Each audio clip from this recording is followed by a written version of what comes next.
Otázky a odpovede, čo sa týka chorvátskej značky Olival, odpovede na vaše otázky. Prvá otázka znela, aký je rozdiel medzi sérum s vitamínom C a C-čkou emulziou. Takže v prvom rade musím povedať, že obidva tieto produkty v Olivale obsahujú konkrétne určité aj rovnaké zložky. Obsahujú etylovanú kyselinu askorbovú, čo je stabilná forma vitamínu C a ako všetci vieme, možno nevieme, vitamín C je vynikajúci, čo sa týka produkcie kolagénu. Je to vynikajúca látka aktívna, ktorá zabraňuje tvorbe nových pigmentácií, zároveň rieši už vzniknuté pigmentácie.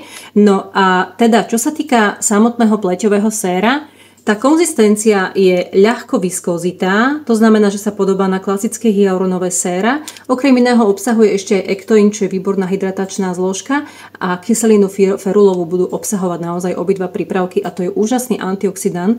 A keď sa to celé pekne naformuluje a pospája, tak to má veľmi veľa dobrých benefitov.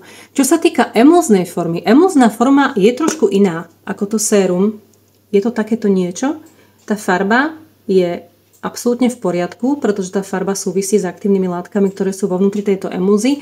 Navyše tá emulzia obsahuje ceramidy, takže okrem toho, že je to konzistenčne záležitosť, ktorá možno bude vyhovovať viacej zrelšej alebo suchšej pleti, tak okrem toho teda obsahuje aj tie ceramidy, čo je vynikajúca zvlhčujúca zložka a taký ako keby systém dokáže urobiť taký akoby systém ochrany a obrany pleti, čiže zlepšuje obrany schopnosť samotnej pleti. Obidva tie produkty sa používajú pod krém, pretože krém to uzamyká. Aký je rozdiel medzi RA sérom a R2?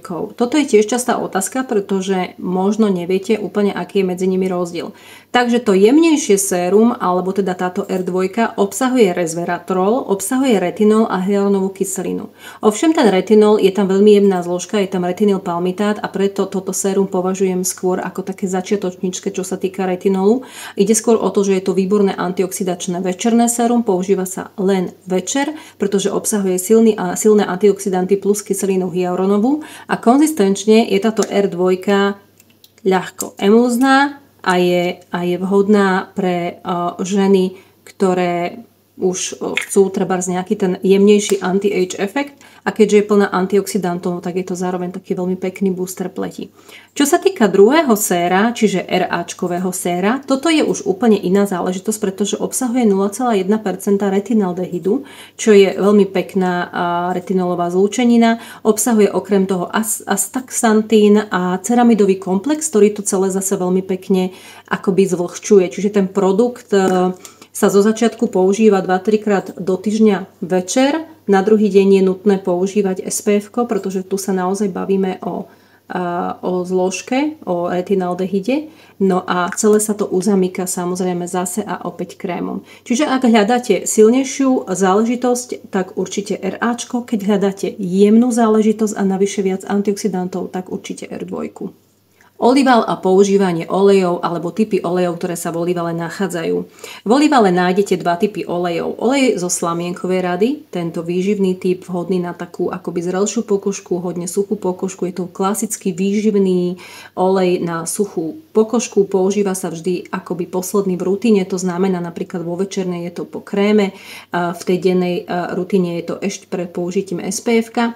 Môže sa používať ráno i večer tak, ako vám vyhovuje a ako si vaša pleť vyžaduje. Čo sa týka druhého typu oleja, Omega Elixir z rady Profesionál, veľmi obľúbený typ oleja, pretože je ľahší, je to olejové sérum, dá sa používať buď ako posledný v rutine, alebo sa používa ako olejové sérum ešte pred použitím kréma. A taktiež rutinu zakončívame vždycky SPF-kom. Čiže olejový tento Omega Elixir ide keď ako posledný v rutine, tak ešte na neho ide SPF-ko a je veľmi ľahučký a ešte chia semiečok a používajú ho od suchej pleti normálnej zmiešané, kľudne aj baby, ktoré sú masnejšie, pretože sérum sa veľmi dobre vpíja, dobre strebáva a je veľmi obľúbené. Ďalšia z otázok sa týkala používania peelingu. Otázka teda znela, či má Olival peeling, ktorý nie je mechanický, ale ktorý je trebárs enzymatický a či máme niečo, čo je vhodné na pokožku, ktorá je hrubšia, porovitá, viac sa mastí, je tam vysoká mazotvorba. A teda áno, Olival má v rade Profesionál tento typ peelingu, je to mikroexfoliant, je tam 1% kyselina salicylová a vitamín H, je to prášok, ktorý sa zmieša s vodou a na koži vytvára niečo ako pastu, s ktorou si tú tvár vymasírujete a na záver umývate. Pokračujete ďalej v rutine, to znamená tónik, sérum a krém. Jeho použitie sa doporučuje raz do týždňa. Ak máte pocit, že vaša pokožka je veľmi masná, veľmi porovitá a znesiete viacej, môžete ešte raz do toho týždňa zapojiť, či to bude ráno alebo večer.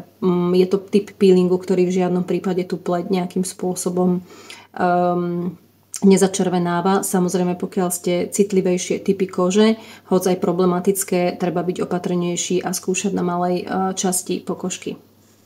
Má Olival očné krémy? Áno, Olival má dva typy očných krémov. Prvý je zo slamienky. Je to slamienková línia určená na vyživenie, je to ľahký anti-age produkt, pôsobí na celé okolie očí premastujúco, výživne, protivráskovo a je to jemnejší typ produktu a je teda takto v pumpičke, je to ľahký krémik. Ten druhý je z rady Profesionál a z rady B3 s niacinamidom a kofeínom a s ceramidovým komplexom, čiže veľmi vhodný na očné okolie, ktoré má problém s opuchmi, s kruhmi pod očami, prípadne aj pomerne citlivé, pretože ten ceramidový komplex to zase dokáže veľmi pekne zhydratovať. Otázka, má Olival peeling vhodný na citlivú suchšiu pokožku? Určite áno, môžete vyskúšať tento typ. Je to enzymatická tvárová maska, ktorá obsahuje zložky ako je papain a rôzne ďalšie enzymy, konkrétne bromelain, potom je tam beta-glukán a extrakt z ananásu a to sú všetko enzymy, teda, ktoré pomáhajú odstraňovať z pokožky takú tú vrchnú vrstvičku od umretých buniek, hodné aj pre tú citlivejšiu pleť. Konzistenčne a farebne ukážem, vyzerá tá maska takto pekne žlto. Má jemnú ovocnú vôňu, nie je to parfumované a dobre to bude znášať pokožka, ktorá je citlivejšia aj suchšia, ale samozrejme môže to vyskúšať aj koža, ktorá je hrubšia a treba zmiešaná. Ako dosiahnuť, aby vám Olival pokryl vaše potreby, pokiaľ máte naozaj veľmi, veľmi suchú pleť? Každopádne začínam asi s tým, že vaša rutina musí obsahovať komplex produktov, ktoré sa na seba budú vrstviť.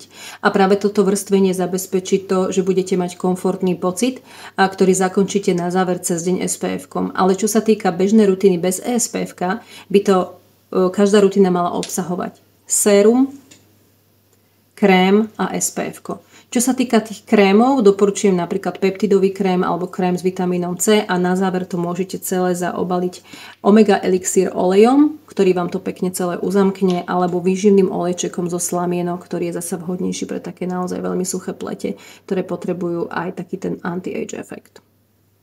Olival, odličenie alebo micelárne vody.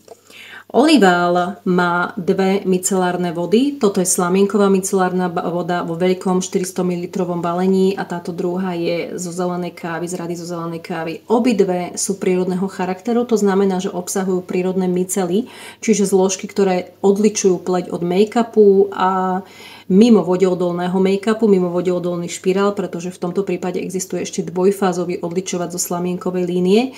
Ale čo sa týka používania a odličenia, vždy je to ten prvý krok, ktorým sa odličíme a potrebujeme použiť druhý krok, to znamená nejaké čistiace mlieko alebo gel, niečo, či vlastne tie zemulgované nečistoty, ten make-up z tej tváre odstránime pomocou vody a prípadne teplého uteráčiku. Takže micelárne vody sú veľmi príjemné, naozaj sú vhodné aj pre citlivé oči a citlivú kožu, veľmi dobre znášané, ale slúžia ako odličovač.